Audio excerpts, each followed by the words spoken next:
The parking lot outside the downtown gym was nearly empty at 11 p.m. when Sarah Martinez finished her late-night training session.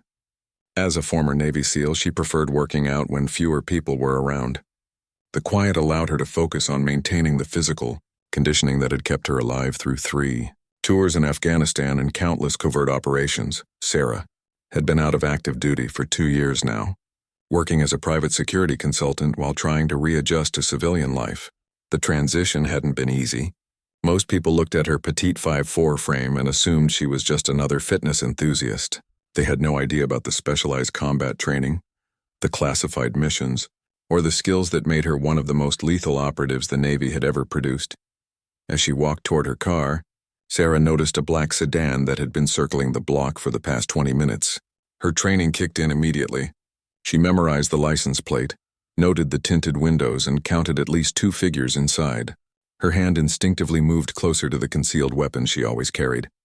The sedan pulled into the parking lot and stopped near the exit, blocking her only way out. 3 men emerged from the vehicle, all wearing dark clothing and moving with the calculated precision of professionals. Sarah recognized the setup immediately. This wasn't a random mugging or carjacking. Someone had been watching her, studying her routines, and planning this encounter. The leader of the group was a tall, muscular man with a scar running down his left cheek. He approached Sarah with a confident swagger, clearly believing that his size and the numerical advantage would intimidate her into compliance. His 2 companions flanked him, one carrying what appeared to be a taser, the other keeping his hand inside his jacket. "Sarah Martinez," the scarred man called out, his voice carrying a slight accent she couldn't immediately place. "We need to have a conversation. Our employer has some questions about your activities in Kandahar 3 years ago." Sarah's mind raced through the possibilities. Kandahar had been her final mission before leaving the SEALs. The operation had been classified at the highest levels, involving the extraction of a high-value target who possessed information about terrorist financing networks. Very few people knew the details of what had happened during those 48 hours in the Afghan mountains. "I think you have me confused with someone else," Sarah replied calmly, while simultaneously calculating distances, escape routes, and potential weapons in her immediate environment. She noticed a loose piece of rebar near a construction zone about 10 feet to her right, and remembered the tactical pen clipped to her gym bag. The scarred man smiled coldly. "We know exactly who you are, Lieutenant Martinez. Our employer lost a significant asset during your little extraction mission. He wants compensation, and you're going to help us collect it." Sarah realized these weren't government agents or military personnel. The way they carried themselves, their equipment, and their willingness to confront her in public suggested they were mercenaries or private contractors working for someone with deep pockets and a serious grudge. "Even if I knew what you were talking about," Sarah said, taking a small step backward to create more maneuvering room, "classified operations aren't something I can discuss with unauthorized personnel." The man with the taser moved closer, raising the weapon toward Sarah. "This doesn't have to be difficult. Come with us voluntarily and nobody gets hurt.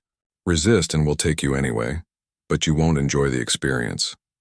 Sarah's training had taught her that once someone points a weapon at you, the situation has already escalated beyond negotiation.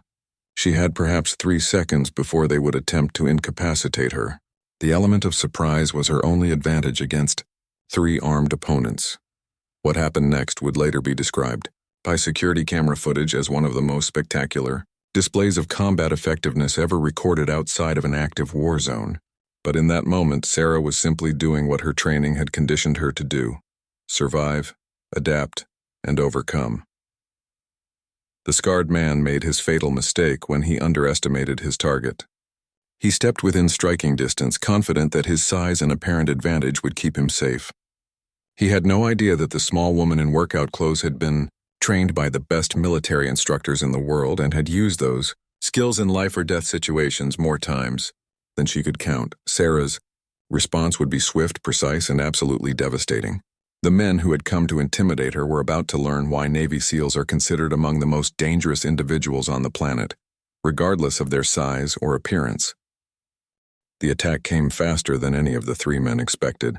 Sarah's movement was a blur of controlled violence that demonstrated years of specialized training and real-world combat experience. She didn't just fight back. She executed a tactical response designed to neutralize multiple threats with maximum efficiency.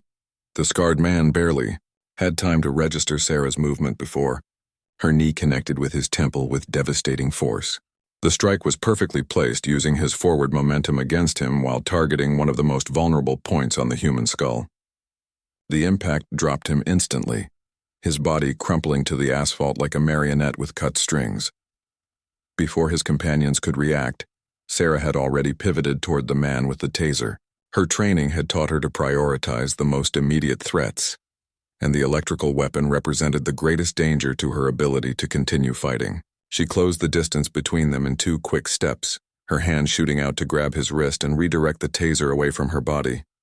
The mercenary was strong, but Sarah's technique was flawless. She used a joint manipulation move that twisted his arm at an unnatural angle, forcing him to drop the weapon while simultaneously positioning herself behind him. In one fluid motion, she wrapped her arm around his throat in a rear naked choke, cutting off the blood flow to his brain. The third attacker finally managed to draw his concealed pistol, but Sarah was already using his unconscious partner as a human shield while maintaining the chokehold. The gunman hesitated, unwilling to shoot through his own teammate, giving Sarah the precious seconds she needed to complete her defensive strategy. She released the unconscious man, allowing him to fall forward, and immediately launched herself at the armed opponent. The distance between them was less than 8 feet, and Sarah covered it in a diving tackle that brought both of them to the ground. The pistol discharged once into the air before Sarah's hand clamped down on the gunman's wrist, using pressure points to force him to release the weapon. The entire confrontation had lasted less than 30 seconds. 3 armed professionals lay unconscious or incapacitated around Sarah, who stood over them with barely elevated breathing. The parking lot was silent except for the distant hum of traffic and the unconscious men's labored breathing. Sarah quickly secured the pistol and checked each attacker for additional weapons and identification. What she found confirmed her suspicions about the seriousness of the situation. These men were carrying military-grade equipment, encrypted communication devices, and identification that suggested connections to a private military contractor with operations in multiple countries. The scarred man's phone buzzed with an incoming message. Sarah checked the screen and saw a text that made her blood run cold. Status report. Target should be secured by now. Extraction team standing by. Someone was expecting these men to successfully capture her, and when they failed to check in, more operatives would likely be dispatched. Sarah realized she had stumbled into something much larger than a simple revenge plot. The level of resources being deployed against her suggested that someone with significant power and influence wanted her captured alive. The reference to Kandahar meant this was connected to her final SEAL mission, but that operation had been conducted with the full authority of the U.S. government. Using the unconscious men's own zip ties, Sarah secured them to nearby parking meters and light poles. She photographed their faces, fingerprinted them using a portable scanner from her car, and documented their equipment. Every piece of evidence might be crucial for understanding who was behind the attack and why they wanted her so badly. The scarred man began to regain consciousness as Sarah finished her documentation. His eyes focused on her with a mixture of shock and grudging respect. Clearly, he hadn't expected his target to be capable of such devastating effectiveness. "Who sent you?" Sarah demanded, kneeling beside him with the recovered pistol visible in her hand. "What does your employer want with the Kandahar operation?" The man's training kicked in, and he remained silent despite his obvious pain and disorientation. Sarah hadn't expected him to break easily, but she had other ways of getting the information she needed. The communication devices and identification she had collected would provide starting points for her investigation. Sarah called 911 to report the attempted assault, but she knew the local police would be out of their depth with this situation. She needed to contact her former commanding officer and activate the emergency protocols that had been established for retired SEALs who found themselves targeted by hostile forces. As sirens approached in the distance, Sarah prepared for what she now understood would be a much longer and more dangerous confrontation than a simple parking lot attack. The police arrived within minutes, but Sarah knew the local authorities wouldn't be equipped to handle the complexity of what had just occurred. Detective Mike Rodriguez was the lead investigator, a 20-year veteran who had seen his share of violent crimes, but nothing quite like this. The precision of the attack and the professional-grade equipment recovered from the assailants immediately raised red flags. Ms. Martinez, Detective Rodriguez said, studying the 3 unconscious men secured around the parking lot. This doesn't look like a typical mugging gone wrong. These guys came prepared for something specific. Sarah provided a carefully edited version of events, emphasizing the self-defense aspects while omitting the classified details about her military background. However, she did mention that she was a military veteran and suggested the attack might be related to her service record. The encrypted communication devices were beyond the local police department's technical capabilities, but Sarah had already memorized the phone numbers and message timestamps before the authorities arrived. She would need to use her own contacts to decode the information and trace the communication networks. While giving her statement, Sarah received a text message on her personal phone from a number she didn't recognize. The parking lot was just the beginning. We know where you live, where you work, and who you care about. Cooperation is still an option. Detective Rodriguez noticed Sarah's expression change as she read the message. Everything okay? Sarah showed him the text and the detective's concern deepened. This is escalating beyond local jurisdiction. Do you have any federal contacts who might be able to help with this? Sarah nodded, thinking of Commander Patricia Hayes, her former SEAL team leader who now worked in naval intelligence. Hayes had been the one to debrief Sarah after the Kandahar mission and would understand the implications of what was happening. After finishing with the police, Sarah drove to a secure location and used an encrypted phone to contact Commander Hayes. The conversation was brief but alarming. Hayes confirmed that Sarah wasn't the only former SEAL team member to experience unusual attention recently. 2 other veterans from the same Kandahar operation had reported suspicious surveillance and attempted contact by unknown parties. Sarah, I need you to come in immediately, Hayes said. Whatever happened during that mission has someone very interested in the surviving team members. We're activating protection protocols and conducting a full review of the operation. The drive to the Naval Intelligence Facility took Sarah through several known surveillance detection routes she had learned during her active duty. She confirmed that at least 2 vehicles were following her, maintaining professional distances and using standard surveillance techniques. These weren't amateurs or local criminals. They were trained operatives with significant resources. At the naval facility, Sarah was escorted to a secure briefing room where Commander Hayes waited with 2 other officials she didn't recognize. The atmosphere was tense, and Sarah could see classified file folders spread across the conference table. The Kandahar mission was successful, Commander Hayes began without preamble. We extracted the target, recovered the intelligence, and neutralized the immediate threat. But we've recently learned that the financial network we disrupted had connections to some very powerful people who don't appreciate losing hundreds of millions of dollars. One of the unknown officials, a woman in her 50s wearing a conservative suit, leaned forward. Ms. Martinez, I'm Deputy Director Catherine Walsh from the CIA. The intelligence you and your team recovered in Kandahar led to the shutdown of a sophisticated money laundering operation that served multiple criminal and terrorist organizations. Some very dangerous people lost access to their primary funding mechanism. Sarah began to understand the scope of what she was facing. The Kandahar operation hadn't just been a simple extraction mission. Her team had unknowingly dismantled a financial network that had taken years to establish and had cost various criminal organizations enormous amounts of money and operational capability. The 3 men who attacked you tonight were just the advance team, Deputy Director Walsh continued. Our intelligence suggests that a significant bounty has been placed on surviving members of your SEAL team. The goal isn't revenge. It's information. Someone wants to know exactly what intelligence was recovered and how much the U.S. government knows about the broader network, Commander. Hayes slid a photograph across the table showing a man in an expensive suit standing next to a luxury yacht. Viktor Kozlov, a Russian oligarch with ties to organized crime and international arms dealing. He lost approximately $400 million when we shut down the Kandahar network. He's hired a private military company to locate and question every member of your team. Sarah studied the photograph, memorizing Kozlov's features and noting the obvious wealth and power he represented. This wasn't just about the money he had lost. It was about maintaining his reputation and operational security. If word spread that a small SEAL team had cost him hundreds of millions of dollars, His credibility in the criminal underworld would be severely damaged. "What's the plan?" Sarah asked, falling back on her military training to focus on actionable solutions rather than dwelling on the magnitude of the threat. Deputy Director Walsh smiled grimly. "We're going to use you as bait to draw out Kozlov's entire operation. But first, we need to make sure you're properly prepared for what's coming." The safe house was located in a nondescript suburban neighborhood, but Sarah immediately recognized the subtle security modifications that marked it as a government facility. Reinforced windows, multiple communication arrays, and strategically placed vehicles containing surveillance teams created a protective perimeter that would be invisible to casual observers.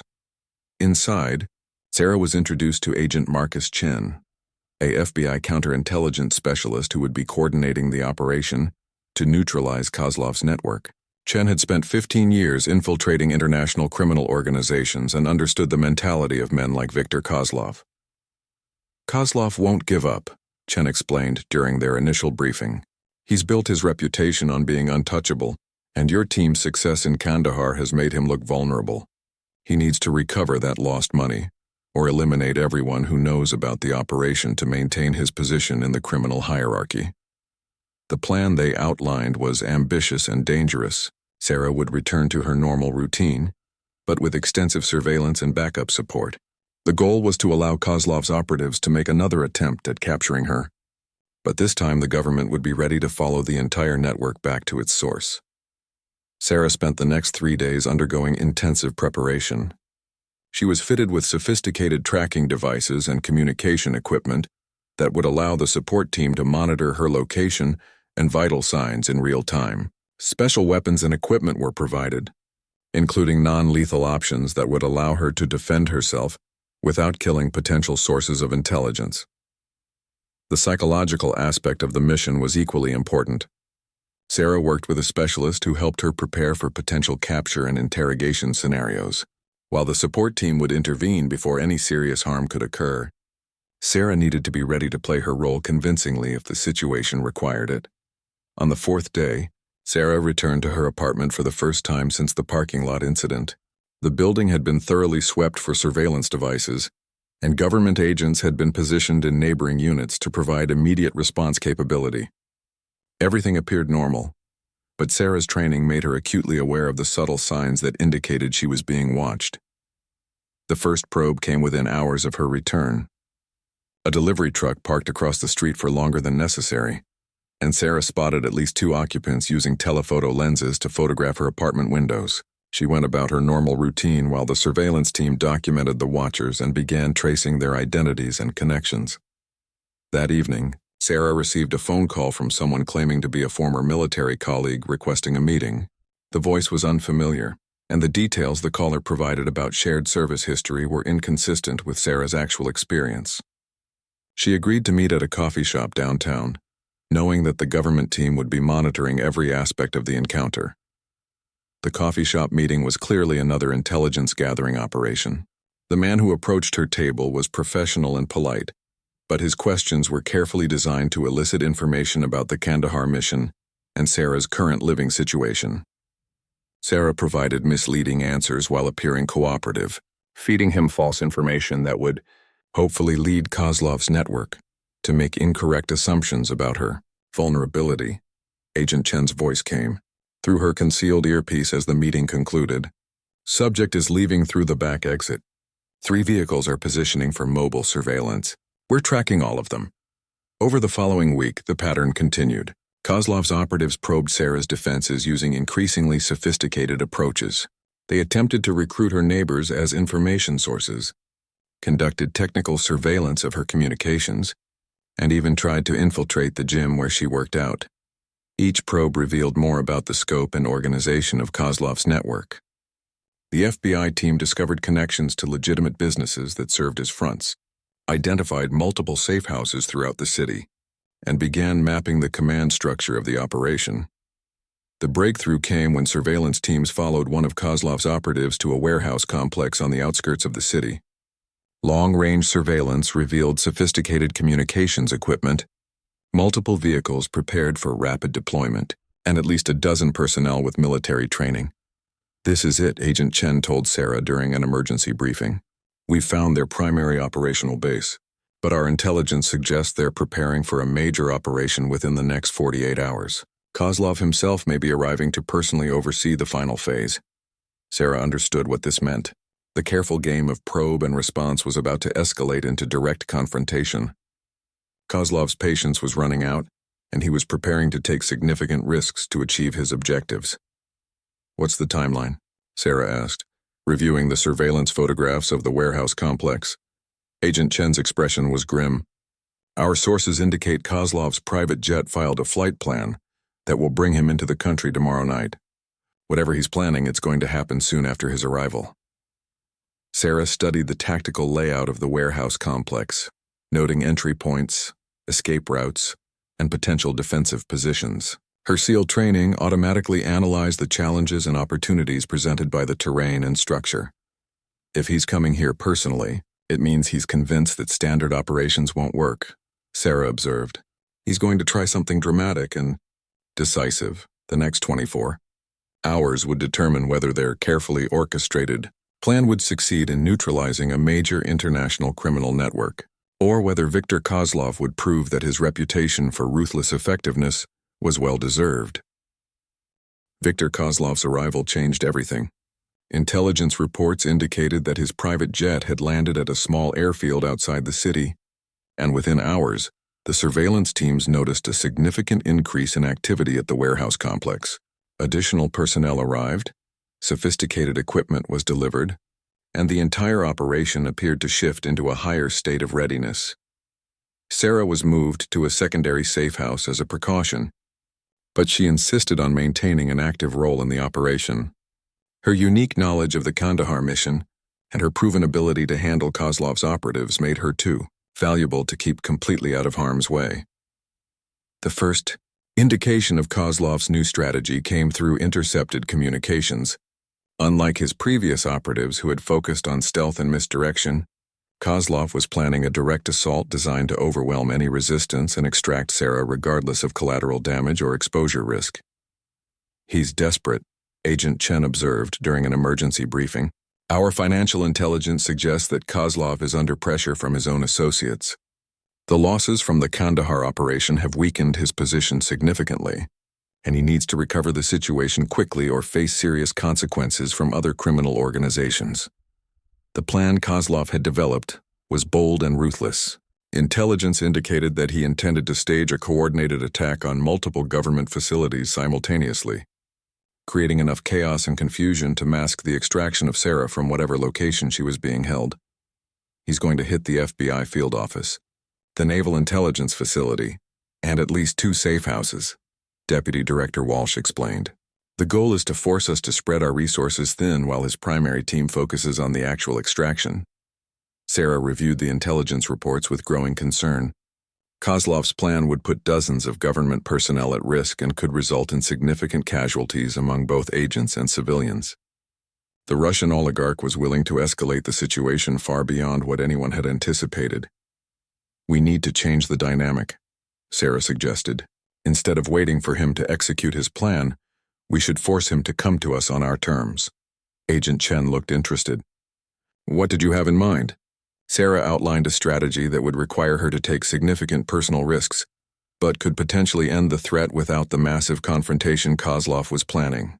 Instead of hiding in safe houses and waiting for the attack, she would present herself as an apparently vulnerable target while actually leading Kozlov into a carefully prepared trap. The location chosen for the operation was an abandoned industrial complex that provided multiple advantages for the government team. The buildings offered excellent concealment for backup units. The layout created natural choke points that would limit Kozlov's tactical options, and the isolated location would minimize risk to civilians. Sarah would enter the complex alone, apparently following up on intelligence about a potential meeting with a source who claimed to have information about other members of her former SEAL team. In reality, the entire scenario was designed to appear legitimate, while drawing Kozlov's forces into a prepared kill zone. The psychological aspect of the trap was crucial. Kozlov needed to believe that he was finally gaining the upper hand, that his superior resources and planning were about to achieve the decisive victory he desperately needed. Sarah's apparent isolation and vulnerability would appeal to his ego and sense of tactical superiority. As Sarah prepared for the operation, she reflected on how different this mission was from her active duty experiences. During her SEAL career, she had operated as part of a tight-knit team where every member understood their role and could be counted on absolutely. Now she was working with law enforcement and intelligence personnel who were competent but unfamiliar, and the stakes were intensely personal rather than broadly strategic. The equipment Sarah carried reflected the unique requirements of the mission. In addition to her standard weapons and communication gear, she was fitted with advanced recording devices that would document everything that occurred during the confrontation. If something went wrong and she was captured, the recordings would provide crucial intelligence about Kozlov's methods and objectives. As evening approached, Sarah made her way to the abandoned industrial complex. Surveillance teams confirmed that Kozlov's forces were already in position, having arrived hours earlier to prepare their own trap. The irony wasn't lost on Sarah that both sides were now trying to ambush each other in the same location. The complex was eerily quiet as Sarah entered through the main gate, her footsteps echoing off the concrete and steel structures. She could feel the weight of invisible eyes watching her progress, knowing that dozens of weapons were probably already trained on her position. Viktor Kozlov himself emerged from the shadows of the central building, flanked by 6 heavily armed operatives. He was smaller than Sarah had expected, but his presence commanded immediate attention. Everything about his posture and expression conveyed absolute confidence and control. "Lieutenant Martinez," Kozlov said in accented English, his voice carrying clearly across the open space between them. "I believe we have some unfinished business to discuss." Sarah stopped approximately 30 feet away, maintaining a position that would give her maximum tactical flexibility, while keeping her within range of the concealed backup teams. "Mr. Kozlov, I was wondering when you'd decide to handle this personally." Kozlov smiled coldly. "Your government friends have been quite resourceful, but they underestimate the lengths I'm willing to go to recover what belongs to me. The information your team stole in Kandahar will be returned, along with compensation for my substantial losses. What happened next would determine whether months of careful planning and preparation would result in the capture of one of the world's most wanted criminals, or whether Viktor Kozlov would prove that his reputation for always staying one step ahead of law enforcement was well-deserved." The confrontation that followed would later be studied in law enforcement academies as a perfect example of how careful planning and superior tactics could overcome numerical and firepower disadvantages. But in the moment, Sarah was focused entirely on reading Kozlov's body language and positioning herself for whatever was about to unfold. "The problem with your assumption," Sarah said calmly, "is that you think this is about money and information. But what you really don't understand is that you made this personal when you threatened American service members." Kozlov's confident expression flickered slightly as he processed her words. Something in Sarah's tone and posture had shifted, and his experienced criminal instincts began warning him that the situation might not be as controlled as he had believed. The first sign of trouble came when one of Kozlov's perimeter guards failed to check in on schedule. Then a second guard went silent. Kozlov's remaining operatives began to realize that their carefully planned ambush was being systematically dismantled by an opponent they hadn't detected.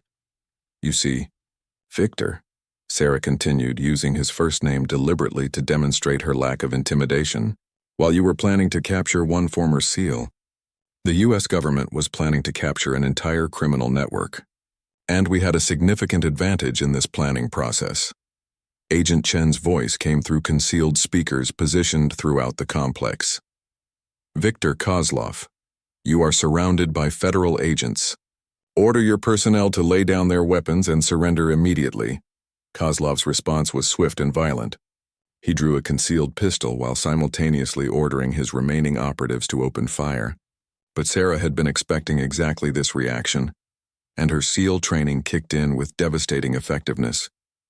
She rolled behind a concrete barrier as bullets sparked off the steel structures around her. The engagement that followed demonstrated why Navy SEALs are considered among the most effective special operations forces in the world.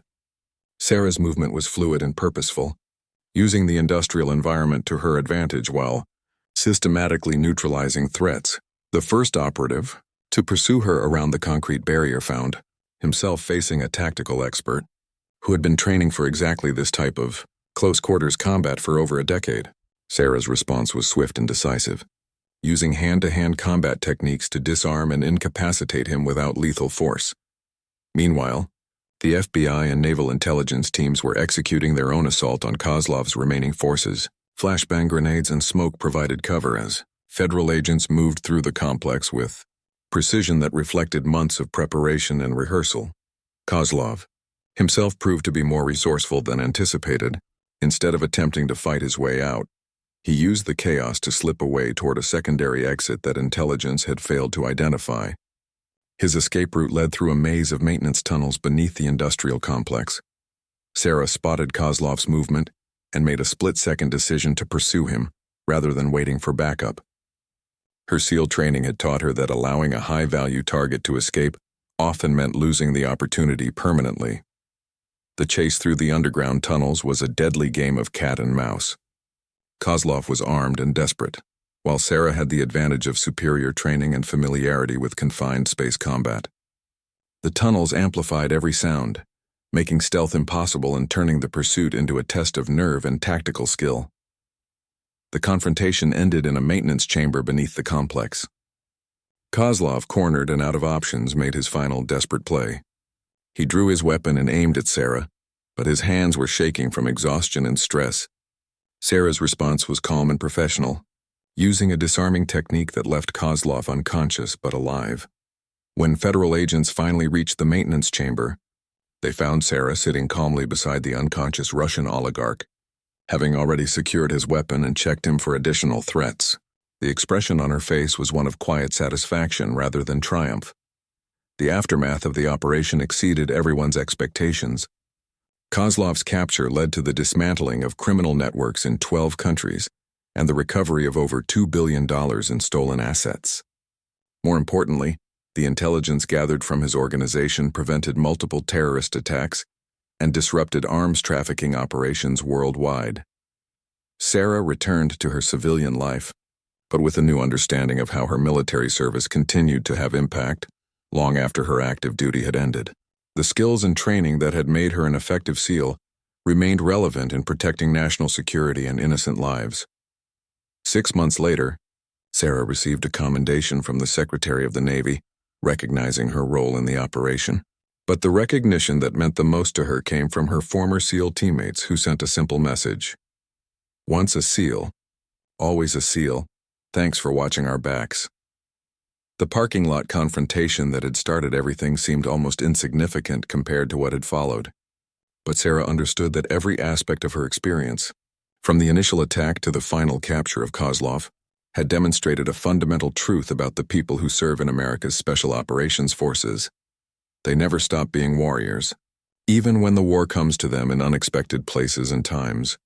Viktor Kozlov had learned the hard way why you never underestimate a Navy SEAL. Regardless of circumstances or apparent advantages, the lesson cost him his freedom, his criminal empire, and his reputation. For Sarah Martinez, it was simply another successful mission in service of her country and her fellow warriors.